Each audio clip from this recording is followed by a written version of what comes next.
welcome to Active Citizens Parliament. My name is Sharon Chuku. Joining me live in the studio, I have with me Ifoma Odli and Mr. Ugochukwu Afuba. Good evening. How are we all doing today? Good evening. Good evening. How are you doing, Mr. Ugochukwu? Good evening. I'm It's like fine. you used to forget that you're supposed to greet back. No, I was waiting for her to. Oh, it's fine.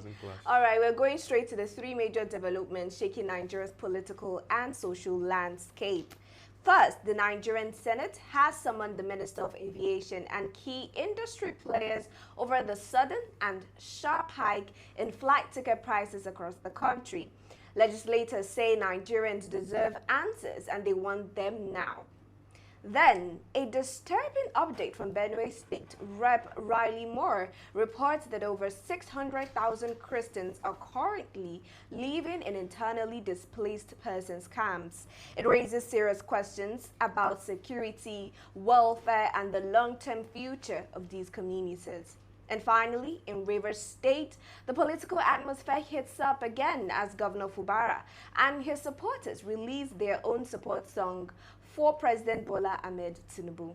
An interesting twist in the ongoing power dynamics between state and federal political blocs. Now we're starting first with what is going on in the Senate and really on our airways, where we're seeing increased flight hike in prices over a few weeks now. So we're hearing that the amount from maybe Lagos to Abuja or Abuja to Lagos has increased incredulously, right? And we're also seeing from Lagos as well to the east, the price for these flights has increased. And we're going to take a look at a video from the Senate House where this prayer was raised, and then we'll return to the studio. And finding it very difficult to travel from one destination to the other. Take your seat. Mr. President, can you believe it that from Abuja to Lagos ranges from 400 to 650,000, and then from here to Enugu is about 500,000. Even from here to Ilorin is about 450,000. When we noticed all this, the committee, we decided to even investigate further. And we now find out that cut across, people cannot afford to travel. And looking at the festive period that is coming up now, Mr. President, it is important we wave in to help Nigerians because of this festive period that is coming, that people want to move from one place to the other, particularly since our road is becoming a bit difficult to travel on. Mr. President, we decided to interact with the airline owners. They also have one or two things, but we've not called them formally. Maybe after the Senate has decided, we can now invite them to know why the price is so high like this, and then we can now insist that go and bring down your price, because we don't want a situation that by the time from 20th, 21st, 22nd, they will now be saying traveling from here to Enugu will be 1 million naira. That's the prayer. So, to invite them, yeah, okay. Maybe, Mr. President, the prayer is just that we need to invite the stakeholders, particularly the airline owners and our agency, for us to interact, because like one of my colleagues said, 150,000 is what he paid for here to Enugu. But yesterday when he was buying his ticket, he paid 500,000. Yesterday, my own experience, I was with Cyril at the airport yesterday when he got his flight for 560,000 from Lagos to Abuja. At that time, I was just laughing because mine was about 400. So, Mr. President, we need to take a very immediate decision before the festive period so that Nigerians will be able to have easy Xmas and be happy, and it will make we can help them to enable them to travel. The sudden abysmal rise or increase in the airfares, in the airfare, and resolves to invite all relevant stakeholders in the aviation sector, including the Minister of Aviation, to urgently appear before the Senate in order to go on. In order to address this fare hike in the aviation sector. Thank you. Come. Distinguished colleagues, he has moved that motion. Any seconder? Senator Abaribe. Senator Abaribe.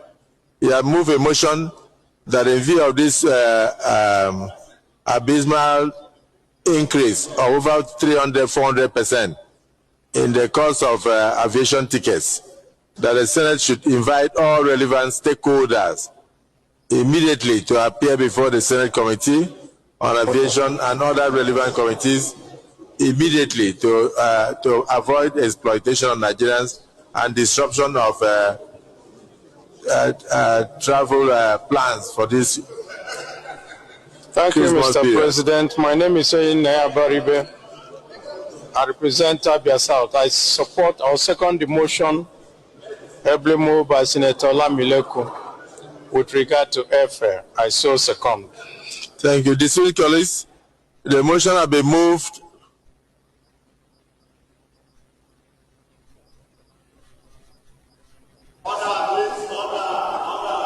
The motion has been moved by Senator Olamileku. The abysmal rise period, and that this should be done immediately this week. You are right. It should be astronomical. Astronomical increase in airfare. Thank you, so, sir. Take him. Additional prayer.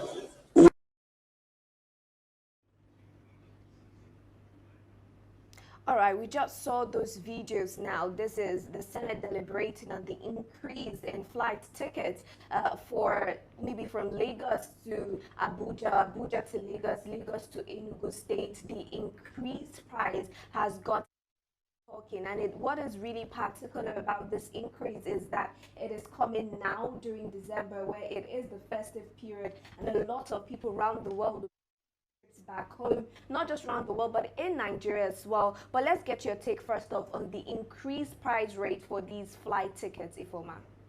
Okay, it is quite, sad that this is coming now, or rather they raised the prayer for it now. I remember years ago, flight tickets then used to cost around 20 to 30,000 or thereabouts, and it was quite affordable for, the average Nigerians. But I'm not trying to make a case for the aviation sector, but what I'm going to say is we know most definitely that all these spare parts for aircraft is being purchased in dollars, and when they purchase this in dollars, and not just that, we know most definitely that Africa, in Nigeria here, that we produce crude oil, but this crude oil are being sent over the borders outside the country for refine them. So when we import it back to Nigeria for aviation sectors, it's usually more expensive, and then the cost of maintenance, paying for staff salaries and the rest of them, all these things kind of if you accumulate everything together, they push the cost down to the people that are going to purchase the tickets. That is why you're seeing it costly, but that shouldn't equally be an excuse for the unaffordability of the flight ticket. But why did they raise these prayers now is what you're going to ask. Is because it inherently affects them. If it doesn't affect them, you will not see the Senate House raising such motion. And you ask, is these people supposed to be acting in the favor of average Nigerians, or are they acting in their own favor? Because you could see clearly that one person purchased tickets of 450,000 naira, the other one 500,000 naira, and that is why they have first-hand information of how much tickets cost. If they hadn't purchased tickets, they wouldn't have noticed it, and is left, or all the pressure is now being pushed down to average Nigerian who cannot fly through the road because the road now is unsafe, and you say let you use the other route, which is flight ticket. You see that is very exorbitant. At the end of the day, it is quite unfair, to be honest. Now let's get your take, Mr. Ogochukwu, as well. What do you have to say about the increase in price ticket for flights now?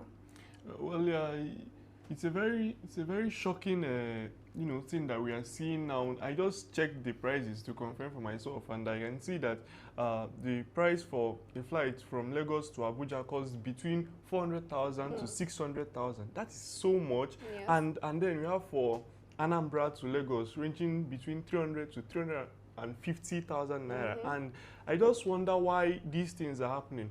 And I feel some of the reasons could be, even our transport people locally here do it whenever it's the festive seasons. Yes, they they hike the prices of the service they deliver. And I feel that's one of the reasons of these things. I feel, Nigeria is not so technologically advanced, and so we have limited planes here in Nigeria, and so those few we have, people are going for it, and so it's now looking like I don't know the best analogy to give, but it's scarce, and when something is scarce, the value increases. But then, since we are citizens, this is our very own country. I'm happy that the Senate is discussing it, even though it is because, like Ms. Ifoma said, it's directly affecting them. That is the only time we see them actually taking actions to try to solve issues when it directly affects them. And that's why they're doing it. And it's good they're doing it. Hopefully, when the stakeholders are called together, they provide a solution to these issues, because the price is just so much. All right, that's also what I'm getting from the both of you, is that you think that this is as a result of genuine cost implications for the aviation to keep up with their flights and their airplanes, right? So this is what we are talking about. And also the fact now is when the Senate is calling them to have this discussion, in as much as it's the right thing to do, and it's not just affecting them, it's affecting every Nigeria, do you think that they have the legal power to go ahead and do that? Yes, I think they've already called the aviation, is it minister? Yeah, they've already called him for questioning. But I said earlier that I'm not trying to make a case for the aviation sector, but I'm just trying to highlight the reason why we are seeing this skyrocketing, or the price hike in purchasing flight tickets. But at the same time, it shouldn't equally be an excuse for how exorbitant it is at the end of the day. It should be at a rate where everybody can still afford, because of the fact that there is insecurity in Nigeria, and that should even be another reason why they increased it, because they are seeing that people have started moving to that sector or that route whereby they will have to purchase tickets, and because of the fact that the roads are no longer safe and secure. Yes, there are no bandits on the air, but there are still unforeseen circumstances on the air that might actually occur. But at the same, yes, it's far more better than taking road transport. But at the end of the day, it doesn't still excuse for how unaffordable it is. Let's talk about the competition right now, because you said that we don't have enough airplanes, and when the demand for something is high, of course the value as well will be high as well. But do you think that if we have more airlines, for instance, do you think if they had more competition that it would positively affect the prices of these tickets? Of course, that's basic law of economics. When we have few items, and it is something that people really need, the price naturally goes up, and it's now looking like, it's a hunt. Only the rich can afford it, and even the rich getting it does not mean they like it. It pains them, but at the same time, this is a necessity. But then it's, apart from how it affects the rich, the ordinary Nigerians who cannot even meet up with that price, it affects them more. So I feel if Nigeria as a country had, if in the airline industry we have competition, there different airline companies, then it wouldn't be so difficult, because one of the problem we have now is we have limited airplanes in Nigeria. Exactly. And I cannot, even though the hike is so much, so I can't even place my mind on that particular price. But the point is that this is something I expected, because when you don't have enough, you can't give what you don't have. Exactly, and but they should work on it. Now, that's really the last question that I want to ask. Since we're seeing that they have called them for questioning in the Senate, do you think that there's going to be a positive change with the tickets that we have? The only where the only place I'm looking forward to seeing positive change is, tackling the root cause of the problem. Now, I didn't even highlight the fact that... Sorry, just 1 minute. Okay, I didn't highlight the fact that these aircrafts, they pay for, levies, they pay import duties and the rest of them. So if the government can work on reducing these levies, reducing maintenance fee, the fuel importation, reducing the tax that these people, these airlines pay, then we could actually see them, making some changes in, the what is it called, ticket purchasing. But if we're not seeing them tackling the root cause of the problem, it will keep on, skyrocketing. Okay, now this is where we are going to wrap it up on that particular story and look forward to what the aviation minister is going to say going forward, and also put our ears on the ground if the prices for these tickets are going to reduce drastically or it won't. Let's just see what happens. Now we're moving over to Benue State, where they had an August visitor in person of Rep. Riley Moore, who visited Benue State and saw over 600,000 displaced Christians in IDP camps. So this particular story, it has been gaining momentum already. We remember the Christian genocide from the United States and the Nigerian government, them coming to deny there isn't any Christian genocide. So I'm starting with you, Mr. Oguchukwu. How do you think now this changes the ball game with that ongoing debate with the United States and the Nigerian government on whether there is or there isn't Christian genocide? Oh, the United States have they sent representatives and they have seen firsthand the situation we are facing in Nigeria. So I feel that what they can do for us now is to relate what they saw here in Nigeria without painting words into what they are not. From what I've seen, Riley Moore, he's not doing that because I saw he mentioned that thousands of Nigerians are staying in ID camps. They have been displaced, and the reason for that is simple. It is the insurgency we have in this country.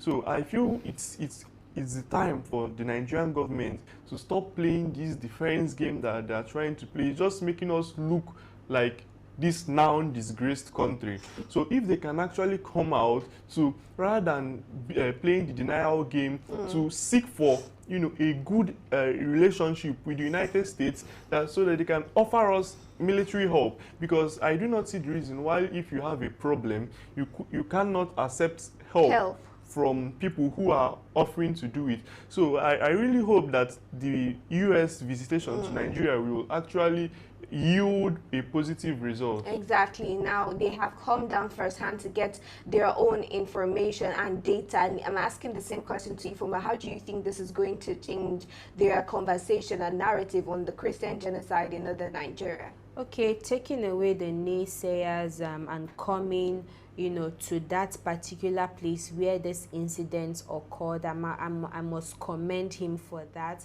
At least he got to witness and hear from Nigerians who have been displaced, over the past months or over the years that this middle belt have been having, constant attacks. So I love the fact that he got to witness it, and maybe moving forward we could actually see him relaying that first-hand information or that experience that he gathered from those people that were displaced. To be honest, it is quite the situation in the middle belt is quite devastating and heart-wrenching to see about 600 people. I can't take that number away. It even, to be honest with you, there is more than that, because a lot of people are not in ID camps. A lot of people have migrated to other states, but it is quite sad. But looking moving forward, I would actually see, if we are looking forward to seeing America maybe trying or helping Nigeria out in this, whether genocide or no genocide. So we saw representatives from the United States coming all the way in Benue State, but we'll recall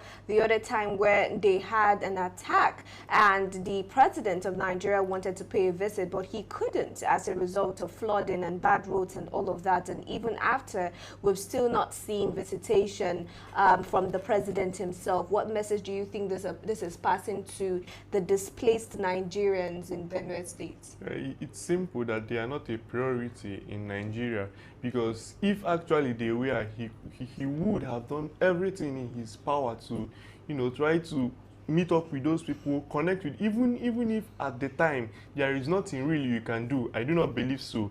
But even if he says there is nothing they can do at this point, you can show solidarity. You can connect with these people. We've seen it with other world leaders. When we have catastrophic situations like this, you go there and you show the victims or the relations, the families of the affected people, that you stand with them even though it might be hard. As the president of their country, you are staying with them and you hope to help alienate the causes of these issues. But on our own case, we saw how our president reacted to it. They gave only excuses that I think he said the road was not good. The same Nigeria you are governing, it's also his responsibility to fix bad roads in Nigeria. So he's just sending a message that he's just telling those people that you are not my priority. I prioritize going to save other people in Benin Republic than Nigerians. All right, I am going to call it a wrap on this particular story as we move over to what is currently going on in Rivers State, where just hours after Governor Fubara announced his defection from the PDP to APC, he has come up with a song for President Bola Ahmed Tinubu to show his solidarity and his support for his rerun in 2027. We'll take a look at that video and then we'll return to the studio. No follow corner. You hear what they talk? We dey support Tinubu. We know they follow corner. That is the second time. I'm going to take that one.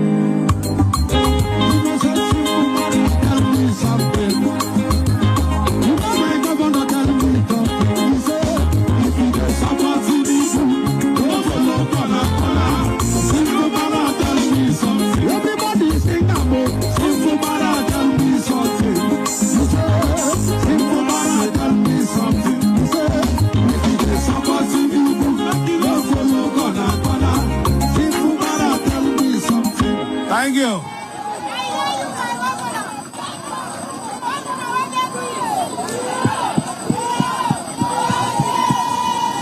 Distinguished ladies and gentlemen. And that is showing Governor Fubara just showcasing his solidarity for the president. Now, people in the comment section have come out to say that it is actually a song throwing shade to Wike, because the second stanza, according to Fubara, said that they support Tinubu, they know they follow Kona. And we recall that Wike, who is a staunch follower of Tinubu, is yet to defect from PDP to the APC and is still fighting his way back to the PDP even after his expulsion. But let's get your take, Ifoma. Okay, to think that this was somebody I was, feeling remorse for months ago when they removed him as a sole administrator in Rivers State, and coming back to sing, the president's praises. Well, it's just like what they say: when you can't beat them, you join them. So he has already joined the central power,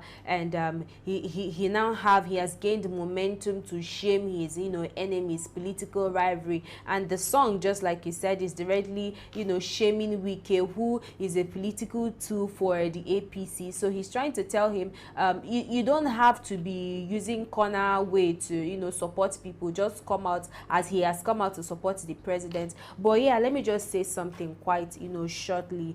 Like I said in the morning, all these things is no longer about political ideology. It's no longer about political will. It's no longer about caring about the people. Is all about political survival for these people. Now you've seen him defect, and he has moved to the central power to get the access on the things that are coming with the central power, which is not what is supposed to be. Now where is the formidable opposition party in Nigeria that will stand against the present administration coming 2027? Is nowhere to be found. It's quite a shame. All right, Ugochukwu, let's get your take as well. Okay, so I feel firstly that this whole situation we are in now is it's all thanks to Tinubu. He caused everything, because Governor Fubara, he was at a crossroads. I think that was the situation he was at, and I do not blame him. He wanted to save his political career because we were taught that whenever you have an issue with the federal government, whenever there is an issue between the federal government and the state government, the federal government always wins. It's only in rare cases that you see the state government actually winning. So I feel Fubara was, he said to himself, rather than lose everything trying to fight Tinubu, I rather join them. Like you said, if you can't beat them, you join them. So I feel this is Tinubu's way of getting, I feel it was even part of their agreement before he was reinstalled as governor of Rivers State. So, and to Wike, I feel Wike is also a member of the APC, but I just feel that maybe he's not ready to show himself fully as an APC member. He still have more work. He's still evaluating. He wants to know more. That too, and he's thinking maybe let's not decamp officially. Tomorrow now, there might be a chance for me to actually run for president. So you think he has presidential ambition? Who does not have presidential ambitions? So, call him for an interview. He'll tell you, I will never. I will never run for that. We've seen and you will see him run. Exactly. All right. Now we would always just wait back and see what actually is going to happen on the long run, especially when it concerns defections. We've had the highest number of defections in 2025 alone, and that defection has always been ported to the APC. Now for Riley Moore, who came to Benue State to get an actual data and feel the pulse of these Nigerian Christians that they have been fighting for from miles away. I think that's the best move for the United States government. And also about the flight tickets, this is what we are talking about when we are talking economy and just looking forward to the plight of Nigeria, and this is where it starts. And even though we have the speculation that this is because it affects the senators, seeing that they have what it takes to fly as regularly as they want, it also boils down to the fact that it also affects Nigerians in Nigeria. But this is why we are calling it a wrap for the conversation. Thank you so much, Ifomoji, Mr. Obuchukwu Afuba, for joining me on the conversation today. If you're joining for the first time, this is Active Citizens Parliament, where we talk Nigerian politics. If you're yet to subscribe to our YouTube channel, please do so and follow us at Active Citizens across all media. You can find me as well on my social media handle at Sharon Enemchukwu. And you, Ifoma? You can find me on Facebook at Oji Sophia and on Instagram at Misolex. Mr. Ugochukwu? You can find me on Instagram, Facebook, and X at Ugochukwu Afuba. All right. My name is still Sharon Enemchukwu. Until I come your way tomorrow, do have a good evening.